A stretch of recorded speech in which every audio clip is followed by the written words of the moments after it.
Assalamualaikum dear students, our today's topic of discussion is major groups of bacteria. So far हम bacteria की properties को देख चुके हैं, बैक्टीरिया कैसे कहते हैं, जो 13 to 14 प्रॉपर्टीज को डिस्कस कर चुके हैं, ये वेरियस शेप्स को डिस्कस कर चुके हैं, ये कॉक्साई हैं, ये बेसिलाई हैं और ये स्पाइरल शेप्ड है. नेक्स्ट हम इनके जो मेजर ग्रुप्स हैं उनको डिस्कस करेंगे.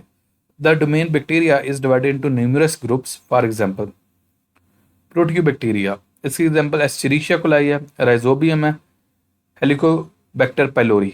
आप सारी जो टर्म्स हैं या सारी इनकी एग्जांपल्स ना याद कीजिएगा, 1 से 2 याद कर लीजिएगा. क्लियर? दोबारा बोल देता हूँ, प्रोनाउंसिएशन याद रखिएगा. Proteobacteria, Escherichia coli, Rhizobium, helicobacteria pylori. Okay. Next is the Firmicutes, Bacillus subtilis, Lactobacillus, Clostridium botulinum. ये इनके कैसे नेमिंग में कह रहा हूँ. Next is the Actinobacterium, Streptomyces, Mycobacterium tuberculosis. Okay. Next is the cyanobacteria, Anabaena spirulina, Spirochetes, Treponema pallidum. Next is the acidobacteria, example given acidobacterium.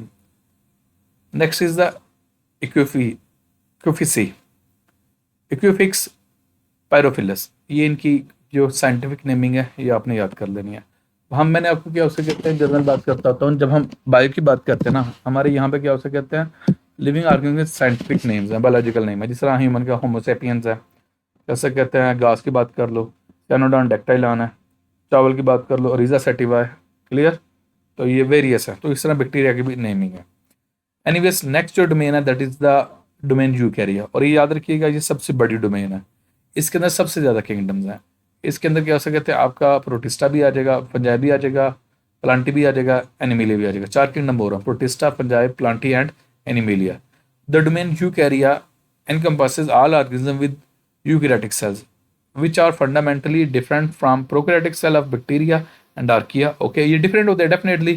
eukaryotic cells होंगे. जब eukaryotic cells होंगे तो बातें मैं काफ़ी दफ़ा पहले डिस्कस कर चुका हूँ. इनके अंदर वेल डिफाइंड न्यूक्लियस होगा और डबल मेम्ब्रेन बोन्ड ऑर्गेनेल्स होंगे.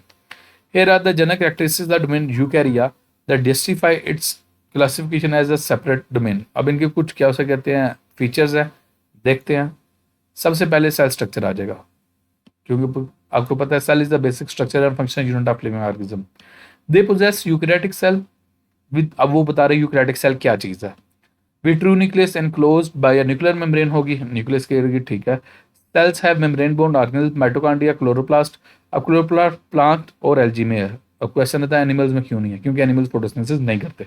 एनीवेज, एंडोप्लाज्मिक रेटिकुलम है, गाल्जी कम्प्लेक्स है, लाइसोसोम है एंड पेरोक्सिसोम. ये वाले वो स्ट्रक्चर्स हैं जो क्या से कहते हैं इसमें होंगे, यूकैरियोटिक सेल्स में होंगे, प्रोकैरियोटिक सेल्स में नहीं होंगे. Cells also have cytoskeleton. Cell के अंदर ना, यूकैरियोटिक सेल के अंदर स्पोर के लिए स्पेसिफिक साइटोस्केलेटन होता है. उसके 3 कंपोनेंट्स होते हैं. One is the microtubule, other is the microfilament and third one is the intermediate filament. और ये सेल को that provides structure support, enable the cell movement and facilitate intercellular transport. ये काम है. अच्छा, ये जो है ना, यहाँ से लेके मैं हाईलाइट कर देता हूँ, यहाँ से लेके ये नीचे तक, साइटोस्केलेटन से ये नीचे तक, यहाँ तक, ये 3 उसने बेसिकली टाइप्स भी बता दी हैं, 3 कंपोनेंट्स बताती हैं साइटोस्केलेटन के, और आगे फंक्शन बता दिया. तो ये शॉर्ट क्वेश्चन आ सकता है. What is the composition of cytoskeleton and what's are its functions, ये आप हाईलाइट कर लीजिएगा. क्लियर? नेक्स्ट बात करते हैं जेनेटिक मटेरियल की. बात वही न्यूक्लियस वाली हो जाएगी. There DNA is organized into multiple linear chromosomes. हमारे अंदर क्रोमोसोम्स ज़्यादा होते हैं within the nucleus. DNA is associated with histone protein, साथ हिस्टोन प्रोटीन होती है which help in organization and regulation of genetic material. मैं यहाँ पे आपसे क्वेश्चन ये पूछ लेता हूँ कि डीएनए स्पेसिफिकली हिस्टोन प्रोटीन के इर्द गिर्द ही रैप अप क्यों करता है. और ये रैप अप इसलिए करता है ताकि शॉर्ट रीजन में, थोड़े से रीजन में ज़्यादा से ज़्यादा डीएनए को क्या किया जा सके, कैटर किया जा सके, एडजस्ट किया जा सके. क्लियर? अदरवाइज डीएनए का क्या उसे कहता है लेंथ ज़्यादा है तो वो सेल के अंदर एडजस्ट नहीं हो सकता, इसलिए हिस्टोन के ऊपर कैसा रैप अप होता है. तो मेरा यहाँ पे ये क्वेश्चन है, स्पेसिफिकली हिस्टोन प्रोटीन के ऊपर ही क्यों, और भी तो प्रोटीन्स होती हैं सेल के अंदर, उनके ऊपर क्यों नहीं होता. और ये जो क्वेश्चन मैं आपसे पूछता हूँ, आप खुद भी सर्च किया करें. आप सपोज किसी स्कूल कॉलेज में जाते हैं, वहाँ पे अपने टीचर से भी डिस्कस कर सकते हैं, उनसे भी कंसल्ट करके मेरे से क्या हो सकते हैं शेयर करें, और क्या हो सकता है बेशक गूगल भी कर लिया करें. Anyways, next is the reproduction. Most eukaryotes undergo sexual reproduction involving meiosis. मैंने आपको पहले बात कर दी थी मियोसिस एंड फर्टिलाइजेशन. अब क्वेश्चन है what is the fertilization. Fusion of gametes is called as a fertilization leading to genetic diversity. अब एक बात याद रखिएगा, जहाँ पे फर्टिलाइजेशन होगी ना तो क्या हो सकता है, जहाँ पे मियासिस होगी वहाँ पे क्या हो सकते हैं, फर्टिलाइजेशन होगी, फर्टिलाइजेशन के बाद जेनेटिक डाइवर्सिटी आती है। Some eukaryotes can also reproduce asexually through mitosis producing genetically identical offsprings. वो जेनेटिकली आइडेंटिकल ऑफस्प्रिंग्स प्रोड्यूस करते हैं। Clear? That is reproduction. Next is the complex cellular organisation. तो बच्चे जो आपका किंगडम मोनिरा है जिसके अंदर बैक्टीरिया वो है यूनिसेलर, तो उनके अंदर कम्प्लेक्स स्ट्रक्चर्स नहीं बनते। लेकिन जब आप यूकैरियोट्स में आएंगे यहाँ पे मल्टी सेलर है। जब आप मल्टी सेलर की बात करोगे यहाँ पे टिश्यूज भी होंगे, आर्गन भी होंगे, आर्गन सिस्टम भी होंगे। In multicellular eukaryotes cell differentiates into specialized types forming tissues, organ and specific system functions।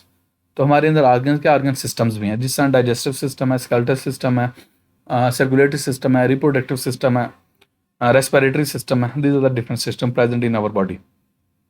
और एक बात बोल दूँ यहाँ पे, एनिमल्स के अंदर ऑर्गन सिस्टम होते हैं लेकिन प्लांट्स के अंदर ऑर्गन सिस्टम नहीं होते। प्लांट्स इतने ज़्यादा कम्प्लेक्स नहीं होते, प्लांट्स के अंदर जस्ट ऑर्गन्स होते हैं। क्लियर? एनीवेज नेक्स्ट देखते हैं।